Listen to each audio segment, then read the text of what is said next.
Welcome back to another episode of the Outsider Sports Baseball Podcast. Corey, Jason, Dylan, Mel. Dylan, we have some real big pieces off the board now. Oh, yeah. Some trades that we thought not in Boston. Not in Boston. Free agents sign, trades happen. Both those names connected to the Red Sox. Neither went to Beantown. So that's nice for us. First things first, though, Ryan O'Hearn went to the Pirates, 2 years, $29 million. More money than I would have expected from him at this point.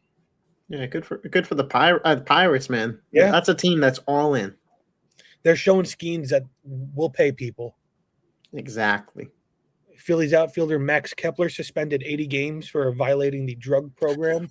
Does that make him playoff ineligible? Yes, I believe it makes him playoff ineligible. The Phillies get that again, man. They had that with Alvarado, right? And now with Kepler. And now for them, kind of sneaky, they really need Harrison Bader. But, do you keep Castellanos? No. It's a tough one. I heard that the Phillies, you didn't go over this in the pre-show rundown. They're in pretty heavily on Bichette. So, yeah. But obviously he doesn't play outfield, but maybe you flip Bryson Stott for an outfielder now. That would just make a lot of sense. And who knows, maybe you try to just get rid of Kepler at this point. Dead weight, suspended 80 games. As soon as he's eligible, just sayonara. You hurt the team. We don't want you anymore. So don't even bother letting him get that playing time. That should go to somebody who will be on the playoff roster. Yeah, potentially. I think that might be what they have to do. But now the big piece, the big free agent that fell. Alex Bregman went to the Cubs, 5 years, $175 million. Now the Cubs, that's not Boston. And the Red Sox offseason was hinging on Bregman signing with them. Hinging I disagree with, but it felt like a given with how they were moving. And now they're also in on Bichette, I'm hearing. And I know that we're Yankees fans, but I think the fair analysis is Boston fumbled this situation by acting like it was a given and not willing to pay Bregman, not willing to give Bregman the years, the no trade clause. Alex Bregman at this point in his career doesn't want to bounce around teams. He wants to build a home somewhere. And we talked about this last offseason when they got Bregman, and then we saw it. The park is made for him. Yeah. He is a very successful hitter at that park. And was he the best player on the team last year? I think you could, best positional player outside of Crochet. I think you could make the case, absolutely. And again, what we thought of this team all offseason, hey, go get Sonny Gray. That's nice to add. Hey, do this piece here. They'll get Bregman eventually.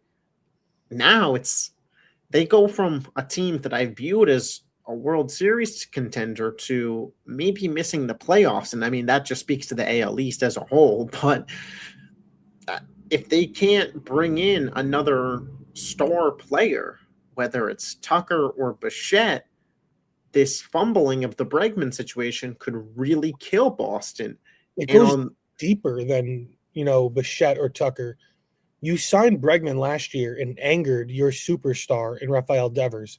Yeah. To the point where Devers wanted out. So you trade Devers and have Bregman, and now you lose both of them inside, a calendar year. Yeah. That's, devastating for the fan base. Yeah, that's really poor management. I saw somebody say that the Red Sox treated it like the Patriot way, but for baseball. But Boston hasn't been as successful as the Patriots were, and it's just not a good strategy for baseball in general. There's just no depth there to... Yeah. For the Cubs side of it, man, their left side of the infield, Bregman and Swanson, I believe they were the top 2 picks in their draft class, if I'm not mistaken. So kind of interesting to see that they ended up on the same team now later in their careers. Obviously, neither on the original team too. It does open up the door for a Nico Horner trade based on money because the Cubs are like $2 million under a certain tax bracket and their owner doesn't want to go over it and money.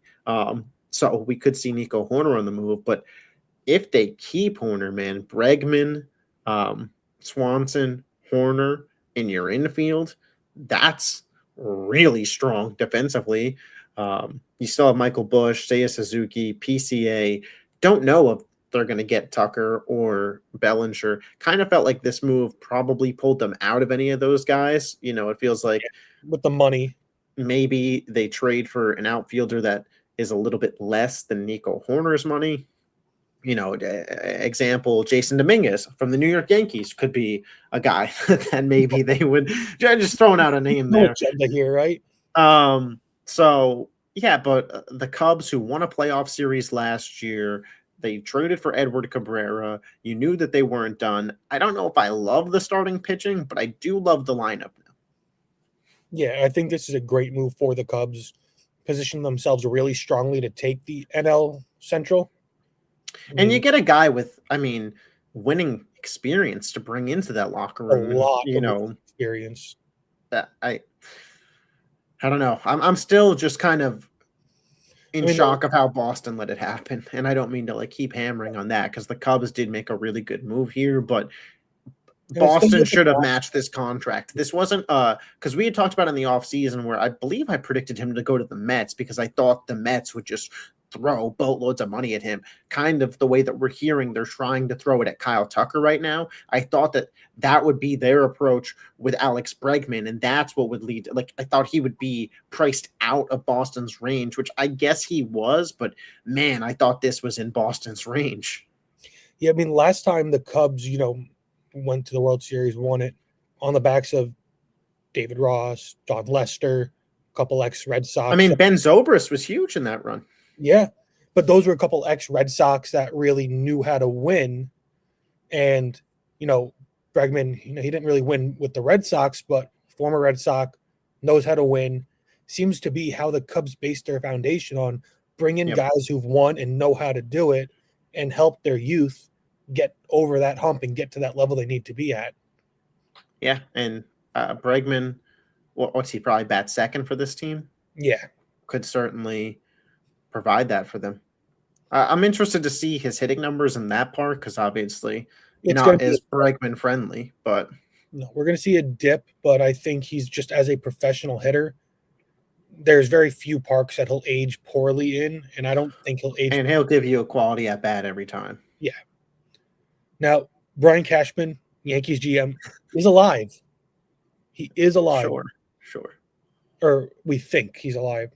For the first time this offseason, the New York Yankees added a player that wasn't on their roster last season, which is kind of crazy that we're here almost in the middle of January and we're finally adding a player onto the roster that wasn't on the Major League roster at any point last year. That's wild. The Yankees got lefty pitcher Ryan Weathers from the Marlins. Marlins get outfielders Brendan Jones, the Yankees' 15th prospect, Dylan Lewis, the number 16. Lewis is actually a player I really, really like.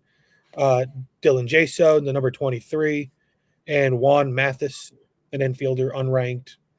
So a couple late-round picks, a couple undrafted, free agents, international signings. Overall, it's a pretty good move for the Yankees, I would say. I really like Weathers' stuff. Get him into that pitching lab with Matt Blake. I think not as a starter, he's only 26, but as a reliever. I think he opens the year as a starter, and yes. I think they work him into the bullpen, which I do think, one, they needed more lefties at the bullpen. So throwing lefty at that. Yeah, and so I do – obviously, we're concerned about health. That's kind of been the thing that's held him back thus far. But – not asking him to throw starter innings, be a bullpen guy, I think it's worth the risk. It's so hard to evaluate because the Yankees have done nothing, and a move like this just doesn't move me. But if they had done something and then this happened, I would have been like, oh, cherry on top of the sundae. A couple of peanuts on top of the sundae. Nice. It just feels like we got the topping to an ice cream sundae that hasn't arrived. Like I ordered an ice cream sundae and they brought the cherries out first. I'm like, what are you doing? I just think that Weathers, again, I think this is the Carlos Rodon early season replacement. And then when Rodon's back in mid-May, Weathers will move to the bullpen. And I can see Weathers with his stuff, the high velocity, good movement, again, getting him into that Matt Blake pitching lab that's shown to be able to get a lot of those guys, Luke Weaver. Yep. And again, having a guy in the bullpen that could start in a pinch is nice. And I feel like it's something the Yankees have kind of lacked in recent years. I feel like we've had to pull a lot of guys up from Scranton. The game that I went to 2 years ago in Philadelphia, Will Warren had to pitch that game. So with the Yankees right now on their major league roster have 10 players with major league starting experience. Well, so listen, when healthy, I think the pitching is excellent. I almost think that they have enough pitching that they should be trading pitching for hitting. Luis Gil. I mean, I was saying Luis Gil, send him for Kyle Tucker. And I think that would have got done. Yeah, and while we're on the topic of the Yankees, why are they so insistent on Cody Bellinger? I don't know what they're evaluating. He must be an awesome guy. Like they must love him as a person, because the fact, like we said it when it first came out, they were like, they want Bellinger, Tucker's the backup plan. And we're like we're doing top 10 outfielders today. Spoiler alert, Tucker's on my list, Bellinger isn't. So I don't know why Tucker was a backup plan to Bellinger. And then we heard that Bellinger wanted 7 years. The Yankees wanted 5, so it's not going to happen. And then they were like, they're shifting their focus to Tucker and Bichette. And I texted you, and we were like, good. It's probably where your focus should have been. And then reports came out today, I believe, that now they're back to working out the deal with Bellinger with opt-outs. Yeah. So, and I haven't heard a word about Bellinger to anywhere else in like months. So I think at this point, it's just he's going to be a Yankee, and that's all we're going to do this offseason. It's just disappointing with what's going on, because Bellinger's obviously asking too much. I kind of think 5 for 125 is more than fair for what he's shown, what he's done, especially because he's not somebody who projects well long term. Yeah, it's just, I mean, the ballpark is friendly for him. So like, it is similar to, what we said with Bregman and Fenway. But I would rather invest the money in Tucker or Bichette, and I know you feel the same way. Absolutely.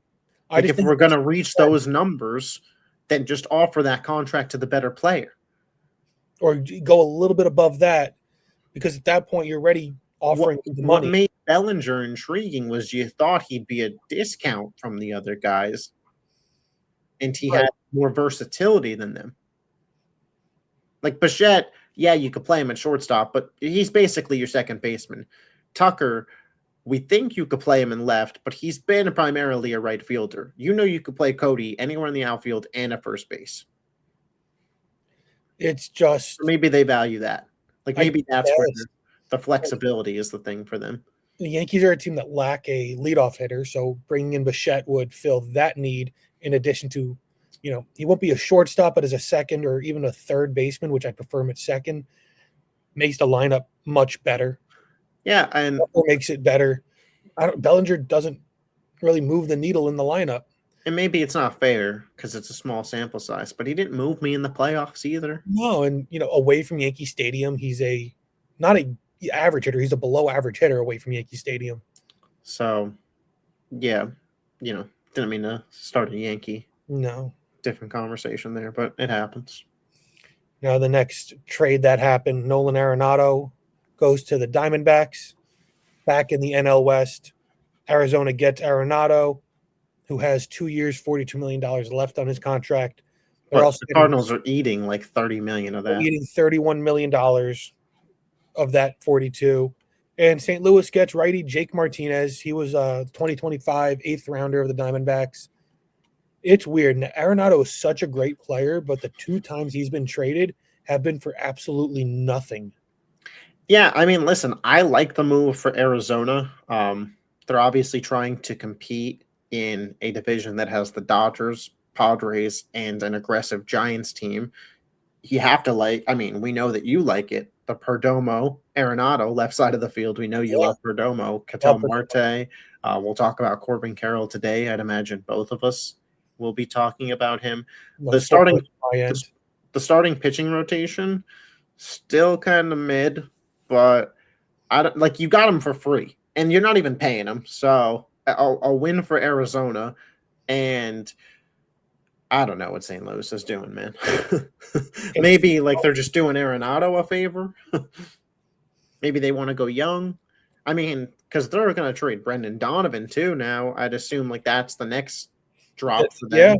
Yeah, started with Sonny Gray. So they're just blowing it up. And I think that this has been a long time coming for the Cardinals.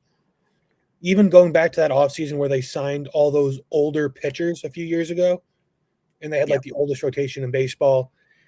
They've been needing to tear it down ever since, the heydays of Goldschmidt, younger Arenado.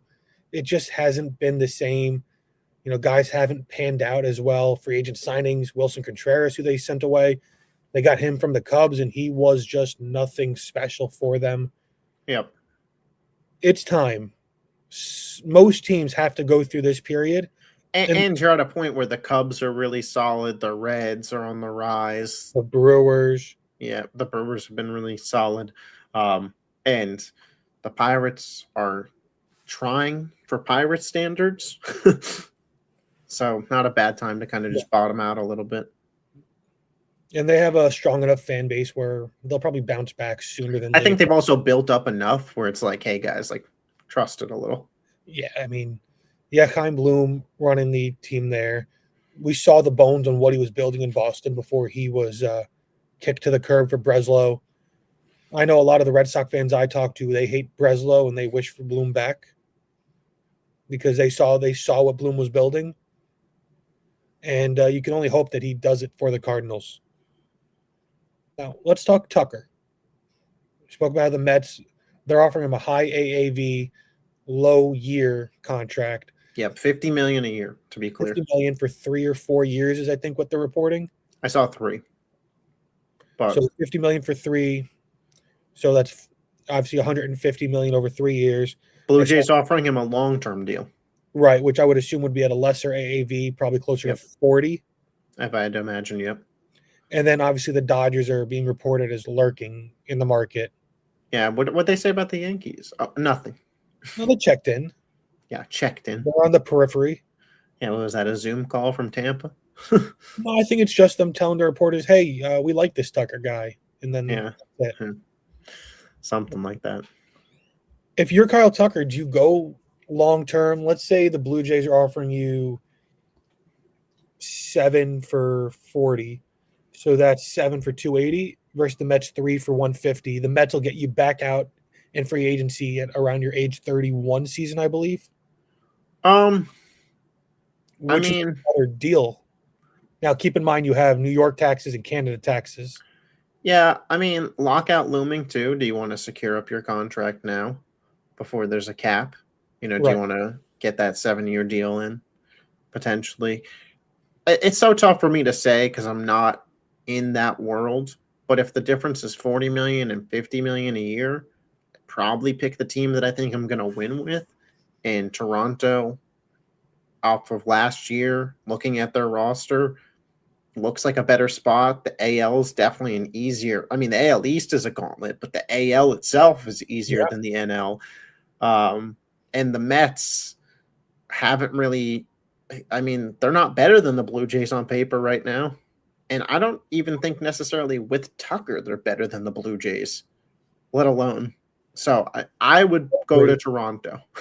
Or unless the Dodgers sweep in and try to match, Yeah, I don't know if I'd love to say that I wouldn't. I've never been in this situation. If the Dodgers said, hey, I'd love to say that if I was Kyle Tucker, like I'd want to compete against the Dodgers at this point, not join the team that just won back-to-back. Like I'd want to join a team that I think can beat them, but you'd have to think that he believes the team that was just in Game 7 with them, if they had him, they could have won. I mean, 1 year, 60 million, 40 million of that's probably deferrals. Yeah, I wouldn't. I mean, maybe 1 year, 60 million, get a little ring action and be on my way. That's what I mean. But then if you're Tucker, which I'm sure his agent will say this to him, hey, you blow out your ACL. I hope you enjoyed the 1 year deal because you're not getting a big one afterwards. So I still think I'd probably take the Toronto offer. I lean the long term, security. Now, if I was Kyle Tucker and the Yankees offered me a 7 year, $10 million deal, I'd probably take that in a heartbeat because, why not? But no, yeah, Toronto would be where I would go. And to be honest, where I'd want to see him. Even though as a Yankees fan, I just think it's better for baseball if he's there. Right. I mean, the Blue Jays have been trying to get that big free agent. I mean, the Red Sox got to be looming. I don't think I've seen them really connected to him. They have a lot of outfield. I know, but so unless they're looking to, unless they actually go through and trading Duran, or I think you do if you can get Tucker. No, I mean, I just haven't seen much on that front. I'd be lurking if I was them. They should also, be. Houston, I'm not counting them out for a reunion. I mean, because they just went and got him and we didn't hear a peep about them in on him. So we said the Cubs are another team. Yeah, well, I don't think the Cubs now with the Bregman deal. How about the Phillies? I mean, they're in on Bichette, and I'm beginning to think that's where Bichette's going to go. They bring in Don Mattingly. Bichette apparently and him are buddies. If only another team in baseball had a connection with Don Mattingly and it could have helped them sign Bichette. Or how about the fact there's another team in baseball that drafted Bo Bichette's older brother that he's very close with? Yeah, that'd be, something. No. So again, just to recap free agency so far, O'Hearn to Pittsburgh, Kepler suspended 80 games, Bregman to the Cubs, Ryan Weathers gets traded to the Yankees from the Marlins for Brendan Jones, Dylan Lewis, Dylan Jaso, and Juan Mathis. Jake Martinez is the return that St. Louis gets for Nolan Arenado. He comes along with $31 million to the Diamondbacks. Kyle Tucker probably signs before our next show. Rosenthal said the next week or two. So if you had to give me a prediction right now, tomorrow before the show goes live, then where and how much? Gotta pull up the calculator a little bit on this one.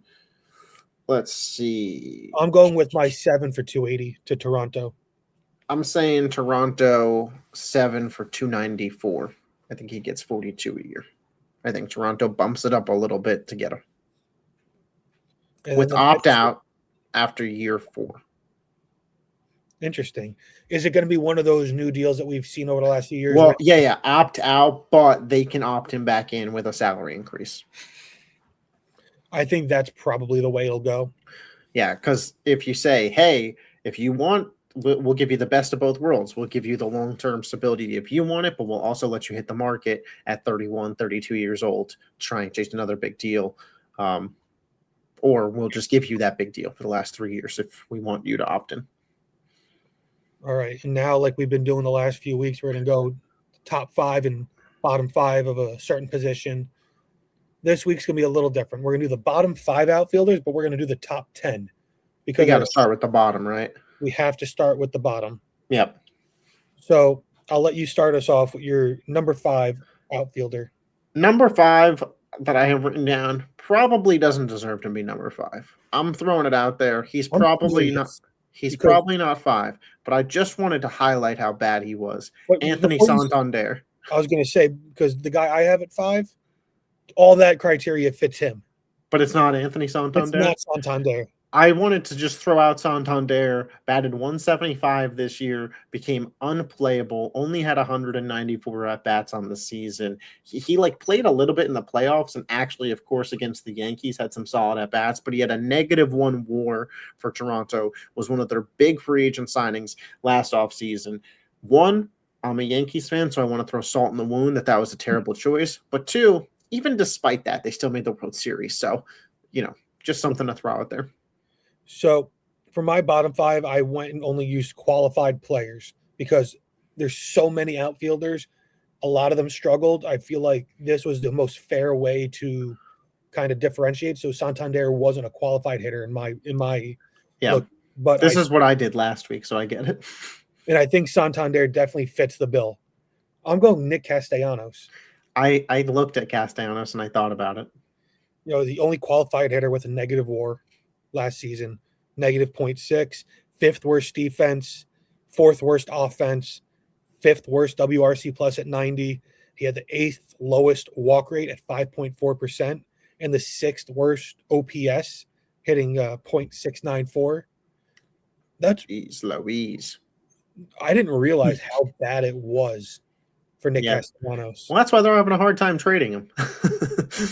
Did John send you his list or no? He did not send me his list. I think he might have Wasn't feeling well, so wasn't feeling well. He might have fell asleep. Yeah. My number 4, I think also a non-qualified player. So I doubt we share it. Jordan Walker of St. Louis had the lowest WAR on the year at negative 1.6, batted .215 in 363 at-bats with 126 strikeouts to 78 hits. Ooh, that is bad. And he's one of those guys I talked about that just never panned out with them, and that's a big reason why they need to do that rebuild. Yep. For me, I'm going Trevor Larnach with the Minnesota Twins. 0.2 WAR. He had the third worst, tied for the third worst defense of all outfielders, and negative offensive production. He was a negative base runner on a team that's bad. He just brought nothing to the table.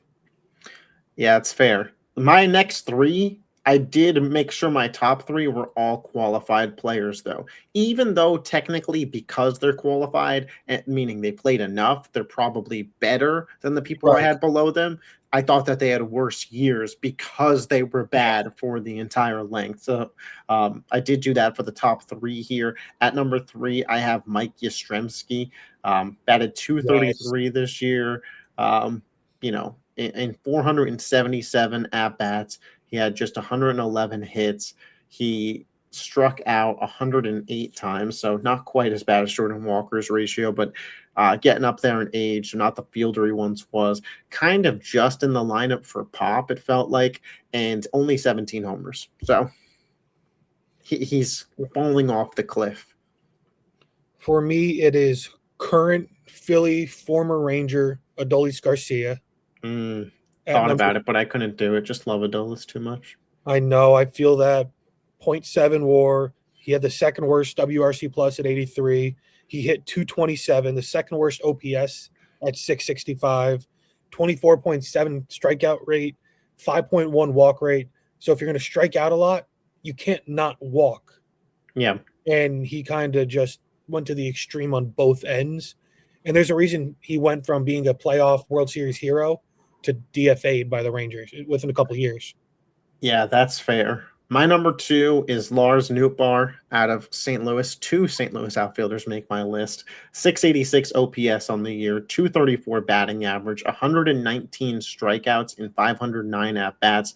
And like you said, if you're going to strike out, you got to walk, just 64 walks. He's not a threat on the base paths, only 4 stolen bases, caught stealing 5 times, mind you. So got caught more than he stole. Just not good. For me, I'm going Colorado Rocky Jordan Beck. Second worst outfielder. 0.9 WAR, 90 WRC plus. He was a bad base runner, the 5th worst offense, the 4th worst strikeout percent at 24.6. Every time I filtered any type of stat for the bottom of the barrel, his name kept popping up over and over and over. Yeah, that's fair. My number 1 is other Colorado Rocky, Brenton Doyle. Mine too. Oh, nice. Yeah, 233 batting average, 650 OPS, struck out 138 times in 502 at-bats, so more strikeouts than hits. He had only 117 hits, and he walked only 30 times. So he had 108 more strikeouts than walks this year. Doesn't have pop to his game either, only 15 homers and 502 at-bats, mind you. I know he's fine defensively, but he is a negative in the lineup. Negative. struck out 25.7% of the time, the fourth worst walk rate of all outfielders at 5.6%. Like we said before, if you're going to strike out, get on base some other way, walk. Yeah. He didn't. He hit 233, the worst WRC plus at 65. Worst offensive rating among all outfielders at a negative 20.9, according to Fangraphs. He was a worse outfielder. He was a worse offensive player than Aaron Judge was a great offensive player, I think it came out to be. Wow. And that's saying something. 0.4 WAR, so that defense brought him over on the F4 side of things. I went back and forth between him and Beck, and I landed on Doyle because he was just putrid. Yeah, that's fair. Now for the top 10. Start me off. At number 10, I went with, and there's a lot of guys that I thought could have been 10. We talked about Bellinger earlier. He didn't make my list, but I considered him here. I instead went with the 22-year-old in San Diego, Jackson Merrill. I think Merrill is a proven defender in this sport. His hitting did take a bit of a dip this year. He didn't have enough at-bats to be a qualified player, just 440. So maybe that was enough. I didn't see him on MLB.com, though. 264 batting average this year. He was 292 last year. So I do think he could certainly get that back up. The pop is still okay, but I think Merrill is a really just all-around strong player that's still developing his game. It's just 22 years old, and I think he's going to be a really strong player for San Diego going forward. I went Washington National James Wood. Fair. I do want to note that the one really bad thing is he had the highest K percent among all outfielders at 32.1%. But he brought so much else to the table. 8th best offense, 3.3 WAR. Needs to improve that strikeout rate, but he had the 6th best OPS, with that said, at 825. It brings a lot of pop, really young. He's somebody I'm really, really excited about, and I wanted to get him in to the top 10 because I just think the future is so bright. And if he can cut that K percent down by 8%, he's going to be a MVP, like high-level MVP caliber player. Yeah, no, for sure. I think that's a solid pick as well. At 9, I went with Byron Buxton. Again, I thought 9 and 10 on this list. You could go a lot of different ways. I went Buxton. He had the 4th highest OPS of any outfielder in baseball this year at an 878. He only gave you 126 games, but for Buxton, that's actually pretty good, I'll say. He batted 264 in 126 games only. He gave you 35 home runs. Only 83 RBIs, but is it really his fault that the Twins just weren't getting guys on base for him? Because with 35 home runs, you should be at 100 plus RBIs, at least pretty close to it, easily, I would say. So, Buxton does strike out a little bit. 148 and 488 at bats isn't amazing, but Buxton's got speed. He's got pop. I think that 24 stolen bases in 126 games. So again, a guy who, if he could stay healthy, which is the knock on him, which is why I have him lower on this list, would be an easy 30-30 guy. But again, when he plays, he's outstanding. I also have Buxton at 9. Oh, yeah. Clear 9. What was I saying? You could interchange? Nah, clear number 9. Clear number 9, 5th best WRC plus at 136, 5 WAR. Like you said, 35 home runs. I had him at the 5th best OPS at 878, but that's, nothing. He had a 302 batting average on balls in play, and he did put balls in play when he did. He had a nice average. I think you said the average. I didn't write it down. 87 runs scored, all around great, offensive player. And honestly, I like the fact that he wants to stay a Minnesota Twin even through this, end of career rebuild that they're going to go on, because this one's going to go on a while. Yeah, that's fair. My number 8, I'm interested to see if you think this is too low or just right. I have Corbin Carroll. I think that is low. Okay, I have Carroll at 8. I think Carroll has all the potential to be top 5 on this list. Absolutely. He's coming off of a solid year. The 259 batting average, I don't love, but he did get up to 31 homers this year. Again, similar to Buxton, 84 RBIs, but is that really his fault, or is that kind of more indicative of his surrounding cast? He had 32 stolen bases. He was sixth amongst outfielders in WAR with a 5.8. So you could certainly make a case for Carroll to be higher. The outfield position is just so deep, and all the guys that I have above him, I think, are better all around players, or are really, really elite in certain areas, or both when it comes to the top of the list. And I ended up with Carroll at 8, but we talked about it in pre-show recording. I think 4 through 8, if you gave me them in any order, I wouldn't be mad at you. I like the other guys a little bit better. For me, I got Pete Crow Armstrong. He's not on my list. And that's understandable. I really like PCA. I went with Merrill over him. I think that's fair. I'm giving him the edge because I think just his ability as a defender, the second best defensive rating, the fourth best base running rating. He had a really, really strong start to last season. Was in the MVP race for a while. And that if he's able to prolong that over the course of a year, or at least a fraction of it and not fall off, we're talking about him a lot differently now. 91 runs scored, 31 home runs, 95 RBIs, 35 stolen bases. He had a 5.4 WAR. I think he is somebody that could rise to the top. Now, I don't like him as much as I like Carroll, and I am a really big Carroll fan, but I think that they could end up being very similar types of players. Yeah, I think that's pretty fair. Number 7, I have a guy who I didn't know necessarily what to do with this player, but I didn't feel like we could leave him out of discussion. So I have Yordan Alvarez at number 7. Did you rank him in outfielders? I did not. For the Okay. same reason I didn't rank Ohtani as an outfielder. So are we doing a DH one? We can do we'll do a DH one. Okay. I guess that's where I would slot him in. Then this is the thing. I didn't want to not talk about Yordan. So the same way with Mookie Betts when we were doing shortstops, I was like, I'm including him because that's where he primarily plays. Jordan's listed everywhere as a left fielder, so I was like, I'm gonna put him in. So I'm not gonna too. Yeah, same thing for Altuve. I put him in the infield. So stayed consistent. Altuve was my second baseman. Yordan was the left fielder on a perfect world. So I understand why you didn't have him in terms of like, hey, are we ranking this guy and deciding no? I decided yes, and then when I decided yes, I obviously thought we had to have him.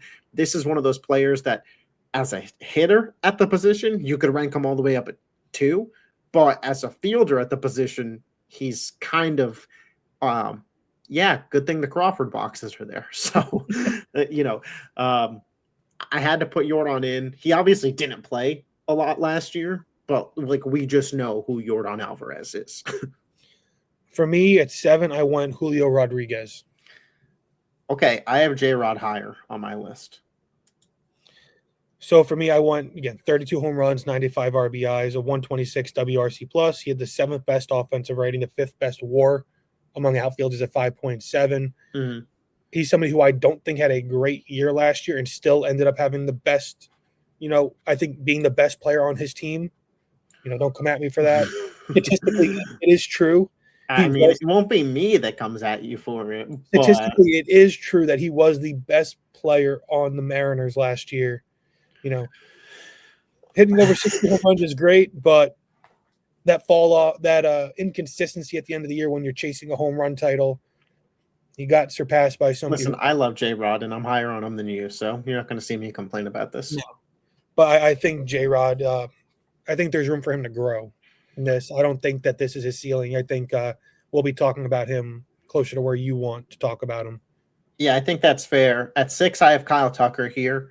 Didn't blow the world away as a hitter last year. He was in MVP discussions.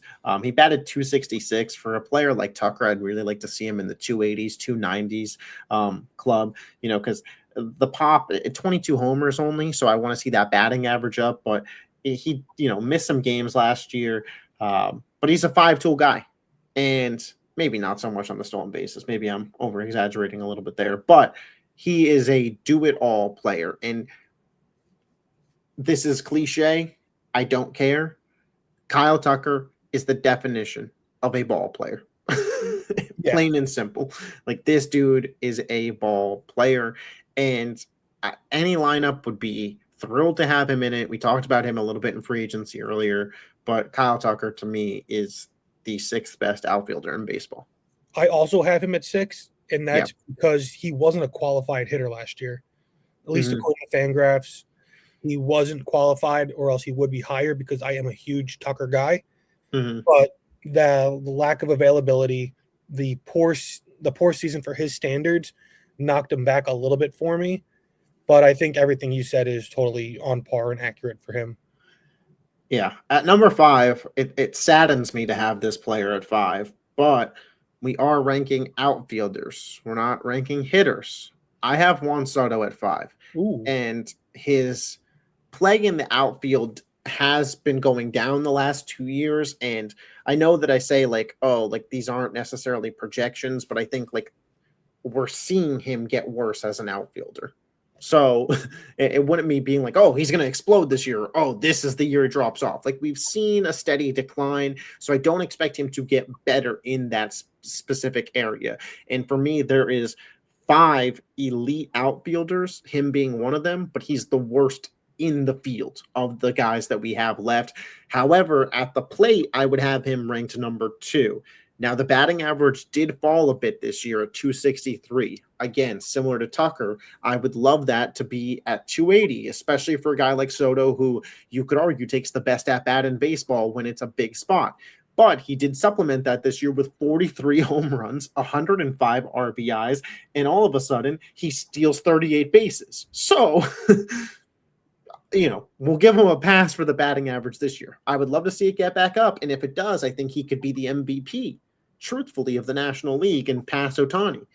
6.2 WAR, 3rd best for the position. I have Soto at 5. I didn't feel great about it, but I did. I got Fernando Tatis Jr. at 5. Fair. The Padres superstar, future Yankee, maybe, hopefully. 814 OPS, 7th best walk rate. I didn't realize how well he did, walking, because I feel like when he was younger, he was more of a free swinger. Yeah. But 12.9% walk rate, 6th best WRC plus at 131. He had 25 homers. He had the 3rd best runs scored among outfielders at 111. The 5th most stolen bases quietly, too, at 32 stolen bases. And I think Tatis, as he ages, can still get better. Yeah, I think that's really fair. 4 is where I have Julio Rodriguez, 2nd highest in WAR among outfielders that qualified, a walking 30 and 30 that I think, again, similar to what I said about Soto, I'm not projecting, but if we've watched the rise in his play, I think Julio Rodriguez going 40-40 this year wouldn't be that surprising. He plays every game, and he's an elite defender. That was what edged him over Juan Soto for me. The batting average is virtually the same. Soto had more pop last year, but I think their home run numbers are going to be a lot. Like, last year was an up year for Soto compared to where he had been. And maybe he put on muscle and that's just the kind of guy he's going to be. We'll see. But based on the career trajectory, I feel like they're both going to be around 35 next year. The RBIs are going to be the same. They both steal 30-plus bases now, apparently. But what Julio Rodriguez gives me in the outfield is an elite defensive player, and it's just not what Soto gives me. So that's where I went J-Rod over Juan Soto. I think that's a fair distinguisher. I went George Springer at number 4, and I never thought I'd see the day where I put him this high. He's not even on my list. I think the bounce back year he had, like the rejuvenation he had with the Blue Jays. Now, this will probably be the last time he's this high on my list, if not on my top 10 list. But going into next year, he'd bat 309. Maybe I should have had him on over Merrill. 5.8 WAR, 3rd best WRC plus at 156, 2nd best offensive rating, the 2nd best walk rate among all outfielders at 17.8, stole 38 bases. The 2nd best OPS. I was reading somebody else. second best OPS at 959, the second best WRC plus at 166, 309 average, 11.8% walk rate, 18.9% K rate, which among current outfielders is fairly fair, fairly good, where you're kind of in that same tier. He's somebody who I thought was really going to fall off in Toronto, especially after the injuries plagued his early career there. But, he was a massive reason why they went where they did. Yeah. Big postseason player. I don't think this will last too long, but he had such a great year last year, and I have no reason to expect that he won't play at a high level next year, and that's why I have him slotted where he is. Yeah, Springer was a miss for me not having him on the list. I just crossed out Yordan Alvarez and said, let's put Springer there, and then I'll save Yordan for DH rankings. How about that? I like it. My number 3, Fernando Tatis Jr. His versatility for starters, you could just play this guy anywhere on the field, and I know we're ranking outfielders, but again, it's got to count for something. I said the same thing for Mookie Betts. Like, it has to count for something that you can play multiple positions. Tatis batted 268, so around a 270 hitter. Only 25 homers last year. Obviously he did have the whole steroids thing, but we do know that Tatis is capable of hitting more home runs. So I think maybe just a down year in the pop for him. But like you mentioned, when you talked about him, 30 plus stolen bases, a 5.9 WAR, which is top 5 in the position, and a guy who I think his swing's just going to age, man. Like, he's just going to be a dog for the next decade. Yeah, absolutely. 3 for me was Juan Soto. So we do have the same top 2. I think. I'd imagine. Or maybe not. I mean, I think we do. We definitely got the same one. Maybe we don't. Got to keep the suspense going. 6.5 WAR for Carroll. Best for Carroll, Corbin Carroll. I'm having a rough time reading. 5.8 WAR for Soto. Third best WRC plus at 156. Second best offense, second best walk rate at 17.8. Soto's known for those great walking at bats. Somehow stole 38 bases, like you said earlier. Third best. And no hate. I just don't know where the hell it came from. Because he's not a fast guy. And he'd be a much better outfielder. Like, he just wasn't even a base stealer at that level early in his career. No. So I just don't know. Like, I'm not taking shots here, but last offseason, Juan Soto put on weight, and I think it did reflect in his pop. Like, I think that's part of the reason he had more home runs. But it's odd you see a guy add pop and stolen bases in the same offseason, and it's never heard of that they're also become a worse fielder. And then, OPS 921, the third best among outfielders. I do think the defense is preventing him from being number 2. Yeah. I just think that he's such a great and consistent offensive player. I don't feel like I can take him out of the top 3. Yeah, that's fair. I had him inside the top 5, but again, I'm not mad at you for having him at 3. At 2, I have Ronald Acuna Jr. Didn't play enough last year to qualify on these lists, which is why I don't have Acuna, to be honest, because he wasn't qualified. Yeah, I just couldn't leave him off. So I guess we don't have the same 2. I guess you're 2. I was wrong there. Acuna, 5-tool player, when healthy, 40-40. He could have a 50-50 season. I'm not even kidding there. And he is just I couldn't put him 1, but if I was starting a team, I might take him 1 when you factor in age. He's just everything you want in an outfielder. Speed, fielding, pop, average. He does it all at an elite level. He does. I would say it's a miss that I don't have him on here, but the reason I don't is because he's not qualified. Yeah. And I do have Tucker, 1, because he's a free agent, and 2, he hasn't shown that injury history that Acuna has. So I wanted to give him that benefit. That is one thing that hurts Acuna. So if somebody had him lower and said to me, well, the best ability is availability. Right. I hear you. And that's why I went Tucker over Acuna. Tucker had the 1 year that really and Tucker was pretty close to qualifying. Right. Whereas Tucker had 500 at bats. I don't know what the number is. I think it's based on a certain percentage of possible at bats, but 500 at bats not qualifying feels crazy. 1 at bats per team game played. Yeah, 500 at bats feels like it should qualify, but but didn't. Acuna not on there because it's not just 1 year now that he's been Yeah, injured. And I do think you're right. If I'm taking anybody on this to start a franchise with where they are now, it's still Acuna with those injuries. yep. But I just couldn't justify putting him on my list where I hear he's you. just been around. My number two, somebody you had a little lower, I have Corbin Carroll. I'm really, Wow, really high on Corbin Carroll. really? Best base runner in baseball, I would say. Definitely the best among outfielders. Yeah. Second best F4 among outfielders last year, and on a down year for him as well. The fourth best WRC plus. He's a very underrated hitter. Walks 10.4% of the time, hit 32 stolen bases, 31 home runs, so a very quiet 30-30 season. Out in the desert, he's just an insane, great defender, and he's still young enough where he's going to improve. He is a five-tool player, even though mainstream-wise he might not appear that because you have other guys that kind of just pop more, but he grinds day in and day out. And honestly, other than Acuna, I think there's a real argument for Carroll to be, somebody you start a franchise with, on par with a J-Rod or a Tatis. Yeah, I have him a tier below those guys, but I do see your point in his potential. Absolutely. Number one, Aaron Judge. Oh, you have Judge? Yeah, I do.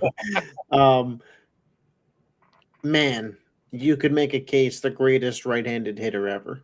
And what he did last year was walk away MVP. He's not the best fielder, but he's solid. Like, he could have won a Gold Glove if he'd played every year of his career in right field. He would have at least one Gold Glove. People will meme the dropped ball in the World Series. That's a 6'7" guy playing out of position in center field.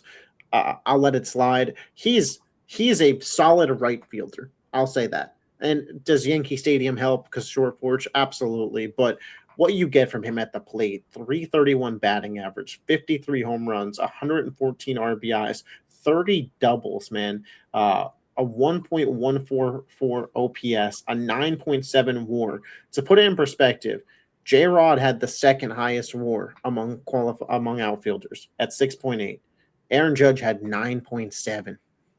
The gap between Aaron Judge and Julio Rodriguez is the gap between Julio Rodriguez and Ramon Laureano in terms of WAR. Just throwing it out there. So, like, at the plate, no one at the position is close to this man.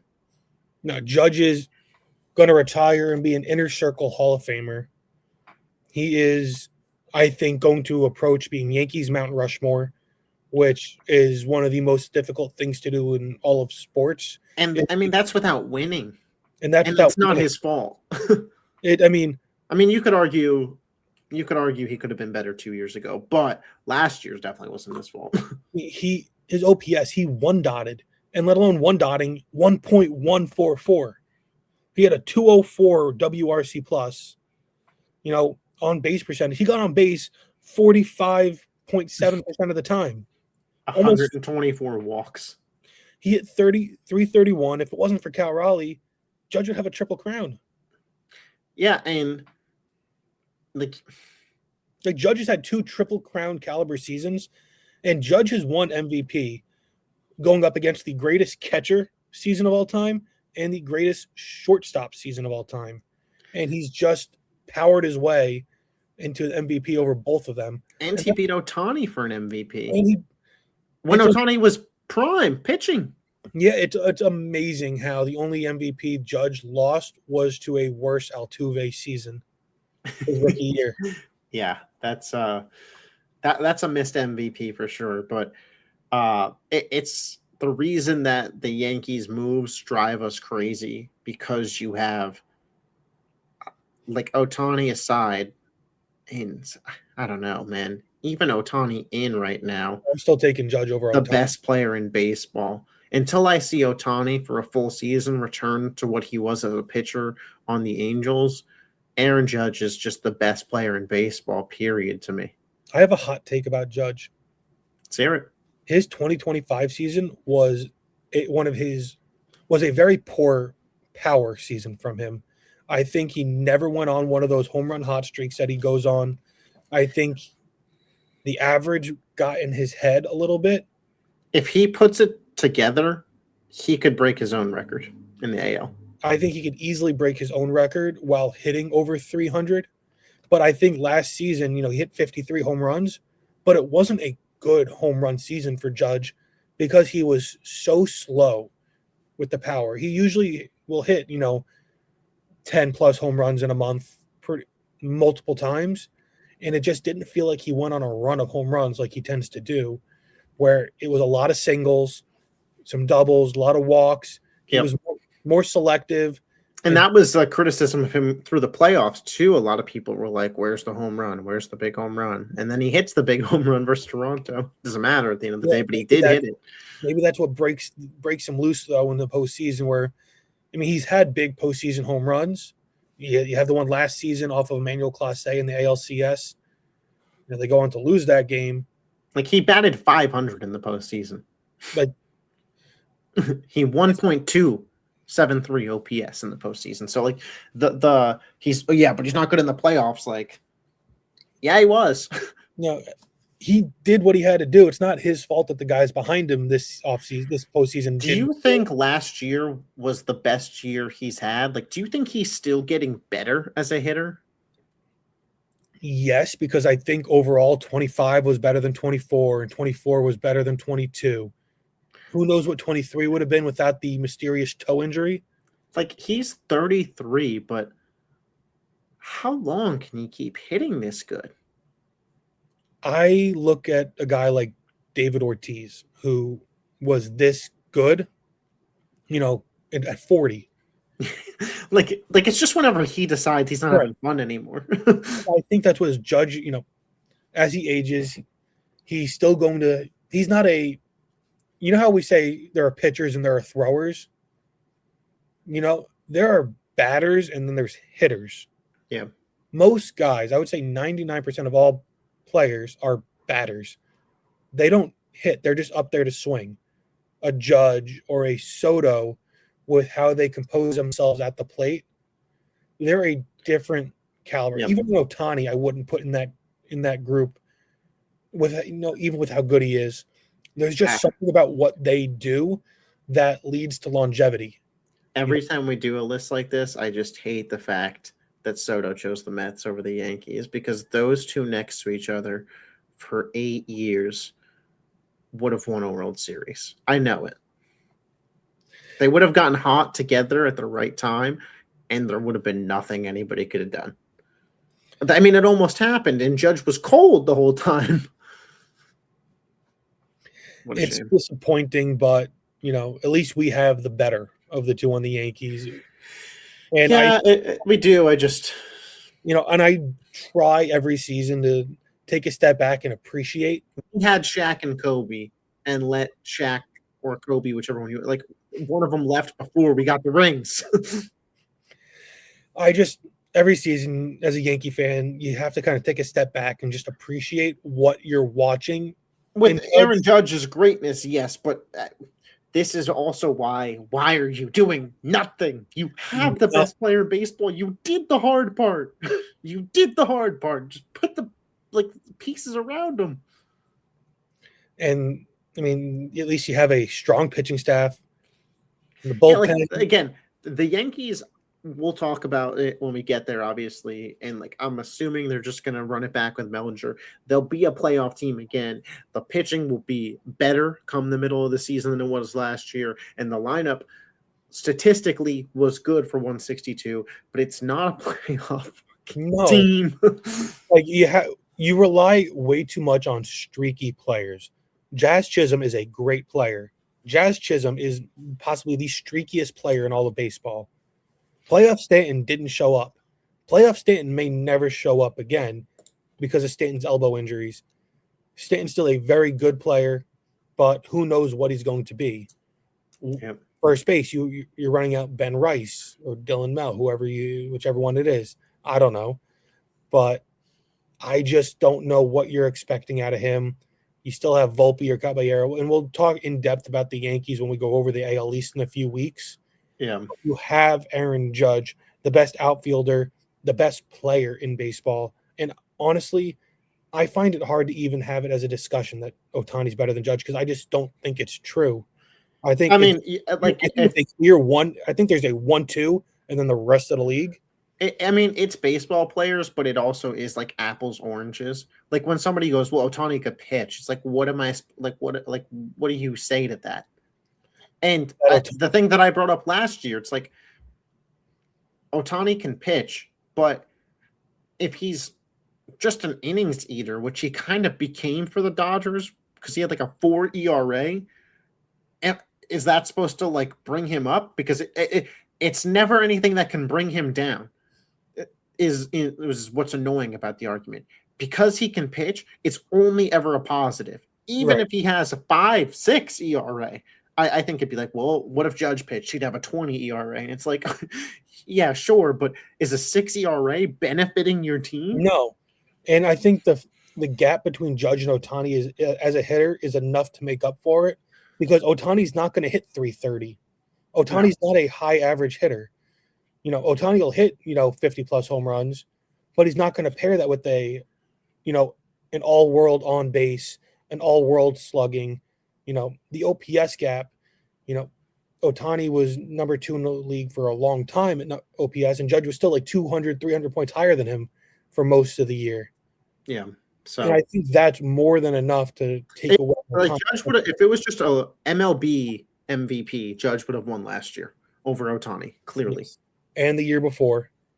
Yeah, so best player in baseball, outfielder rankings, of course, turns into a rant about how good Aaron Judge is and why the Yankees are not doing anything. None of this is to knock on Ohtani, who's a great player. Yeah, it's to just say how much we love and think Aaron Judge is amazing. We'll come back next week. We'll talk more. Maybe Tucker will sign, maybe Bichette, maybe the Yankees do something other than Ryan Weathers. We'll see. Cody Bellinger could be a Yankee again. Who knows? We'll do DH and catcher. I think the Bellinger news drops this week. That's my guess, that he'll be a Yankee. And then as a non-baseball news, maybe the John Harbaugh sweepstakes takes a turn. Yeah, I could see it. A lot going on in sports. But Corey, Jason, Dylan, Mel, this has been the Outsider Sports Baseball Podcast. Signing off.